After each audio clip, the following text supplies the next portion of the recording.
2025년 11월 26일 수요일입니다. 오늘 하나님께서 우리들에게 깊이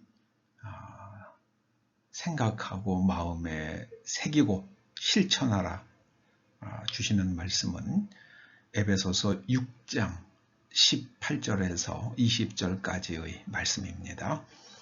먼저 말씀을 함께 봉독하십니다. 모든 기도와 간구를 하되 항상 성령 안에서 기도하고 이를 위하여 깨어 구하기를 항상 힘쓰며 여러 성도를 위하여 구하라. 또 나를 위하여 구할 것은 내게 말씀을 주사 나로 입을 열어 복음의 비밀을 담대히 알리게 하옵소서 할 것이니 이 일을 위하여 내가 쇠사슬에 매인 사신이 된 것은 나로 이 일에 당연히 할 말을 담대히 하게 하려 하심이라. 아멘. 오늘 말씀에 영적 전쟁의 기술, 기도와 간구, 담대한 외침, 이렇게 제목을 한번 붙여봅니다. 몇 가지 단어를 좀 그 의미를 살펴볼 게 있습니다. 첫째는 기도입니다. 기도는 헬라말로 프로슈케, 기도하다는 동사는 프로슈코마이가 됩니다. 프로슈코마이는 프로스 유 코마이, 요 세 말이 합쳐진 거예요. 프로스는 향해서, 유는 좋다는 뜻이고요. 코마이는 교환한다는 뜻입니다. 기도라는 것은 하나님을 향해서 좋은 것으로 교환하는 겁니다. 그러니까 내가 원하는 것, 그거는 내 욕망이죠. 네. 그것을 내려놓고 하나님의 뜻을 붙드는 것, 이것이 프로슈코마이입니다. 프로슈코마이. 기도는 나의 뜻과 하나님의 뜻을 교환하는 겁니다. 이 기도의 과정은 말씀을 통한 자기 부인이에요. 자기를 계속 깎아내는 겁니다. 깎아내는 거예요. 조각이라는 게 그렇지 않습니까? 돌덩어리 하나 있는데 거기서 무슨 형상을 조각해내려고 그러면은 그 형상에 불필요한 것은 계속 깎아내잖아요. 그게 바로 예수 그리스도의 장성하신 분량 혹은 예수 그리스도의 형상을 이루기까지 우리에게 있는 합당하지 않은 것들을 계속 깎아내는 겁니다. 그게 기도예요. 말씀으로 자기를 깎아내는 과정, 그게 기도입니다. 그럼 그 결과는 하나님의 말씀을 통한 내면 구조의 재구조화, 세계관이 바뀌고요. 무엇이 옳은 것인가 하는 그 기준이 바뀌고요. 그 다음에 무엇이 좋은 것인가 하는 가치관이 바뀝니다. 내면 구조의 재구조화, 완전히 하나님의 말씀으로 내면이 재구조화된 상태를 구약 성경은 공의, 체다카라고 부릅니다. 또 간구는 여기서는 데에시스라는 말을 썼어요. 또 복음서에서는 간구라는 단어에 간구하다의 데오마이라는 단어를 많이 쓰기도 합니다. 간구는 이 데에시스는 필요와 결핍을 구하는 겁니다. 데오마이는 내가 원하는 것을 아뢰는 겁니다. 비슷하죠. 그래서 우리는 이 기도와 간구를 구분해서 사용하면 참 좋을 것 같아요. 그럼 기도의 가장 중요한 것이 무엇인가? 주한 장로교회를 저렇게 훌륭하게 잘 성장시킨 나겸일 목사라는 분은 기도의 찬감자, 중간이라는 5가지의 기도의 방법을 얘기하더라고요. 기도의 장르죠. 첫째는 찬양, 둘째는 감사, 그리고 셋째는 자복, 그 다음에 넷째는 중복, 그 다음에 5번째는 간구. 내 필요를 하나님께 아뢰는 겁니다. 그런데 우리는 찬양과 감사가 극히 뭐 부족하거나 없거나 그러죠. 그냥 주시옵소서예요. 이것도 해주시고 저것도 해주시고. 그래서 우리는 간구를 굉장히 거의 뭐 우리 기도의 내용은 간구가 다죠.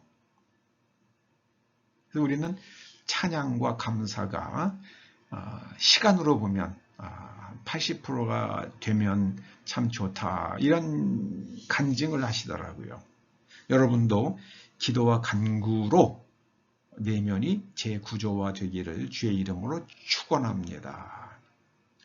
자, 그리고 사도 바울은 복음의 비밀을 담대히 알릴 수 있도록 기도해달라 그렇게 요청을 합니다. 이것이 바로 영적 전쟁의 기술입니다. 용감하게 담대하게 복음의 비밀을 전파해야만 합니다. 자꾸만 이 전도를 잘 못하는 이유는요. 복음을 전한다고 누가 믿겠는가 이런 생각을 하게 되면 자꾸만 움츠러들죠. 복음을 전한다고 누가 믿겠는가 그렇게 생각할 일이 아닙니다. 10,000명이 외면을 해도 그 가운데 한두 명은 복음을 받아들이는 사람이 반드시 있다는 거예요. 어떤 사람이 복음을 받아들입니까? 복음을 듣는 사람마다 다 하나님께로 돌아오라고 복음을 전하는 게 아닙니다.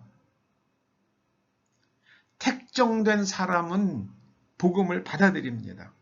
하나님께서 택정된 사람이 복음을 받아들이도록 우리는 복음을 담대히 전파해야만 합니다.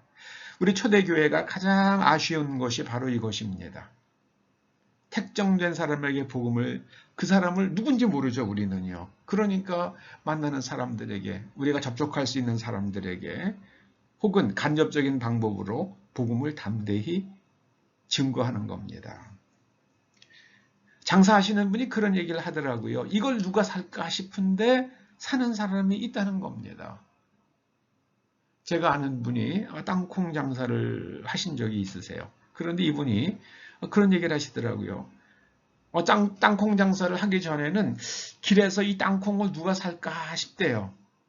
사람들 다 그냥 지나가는 것 같은데 누군가는 땅콩을 산답니다. 정말 그 장사가 신비하다고 그런 얘기를 하시더라고요. 우리도 복음을 전하면 누군가가, 그 가운데 누군가는 복음을 받아들입니다. 뭐 우리 교회에 올 수 있는 그런 환경이라고 그러면은 더 할 나위 없이 좋겠죠. 그러나 중요한 것은 초대 교회에 오느냐 오지 않느냐보다 더 중요한 것은 그가 복음을 받아들이는 것입니다. 아무쪼록 영적 전쟁에서 우리가 승리하려고 그러면은요, 우리가 허리띠 이하가 거기가 진실해야만 합니다. 네, 진리로 허리띠를 맨다는 것은요, 허리띠 아래가 진실해야 된다. 그겁니다. 그거예요. 그 다음에 두 번째로는 가슴이 의로워야 돼요. 의의 호심경. 네. 가슴이, 사람의 가슴, 마음이 의로워야 됩니다. 다른 사람의 정당한 권리를 헤아리고 지켜줄 줄 알고요. 그 내면에 체다카가 있어야 돼요. 그리고 구원의 투구라고 그러는 것은요. 이 구원이라는 것은 생각에 있습니다. 생각이 바뀌어야 돼요. 관점이 달라지고 생각이 달라져야만 합니다. 우리나라의 지금 정치인들이 정말 이거 막 길에 갖다 버려도 이게 뭐 아무도 주워갈 사람이 없을 그런 정신세계를 가지고 지금 법을 만들고 하는 이상한 일들을 하잖아요. 네, 정말 안타깝습니다. 여러분, 영적 전쟁의 기술은 세 가지 말씀하셨죠. 하나님께서요. 네. 그리고 방패를 가져야 되는데 방패는요. 믿는 겁니다. 자꾸만 의심하게 되고 우리가 두렵잖아요. 근데 그걸 믿어야 됩니다. 믿음이라는 것은 증명할 수 없는 것에 대해서 내가 가지는 확고한 믿음, 확고한 마음의 태도입니다. 끝까지, 죽기까지 우리가 그 마음의 태도를 지켜가야 되는 겁니다. 영적 전쟁의 기술. 어떻게 완성되는가? 기도와 간구와 담대하게 복음의 비밀을 외치는 겁니다. 기도하시죠. 아버지 하나님, 저희가 영적 전쟁의 뛰어난 전사들이 되게 하여 주시옵소서. 이제 마지막 때가 가까운 그런 느낌이 드는 이 시대에 하나님께서 구원코자 하시는 사람들을 구원해낼 수 있는 하나님의 영적 전사들이 되게 하여 주시옵소서. 예수님의 이름으로 기도드리옵나이다. 아멘.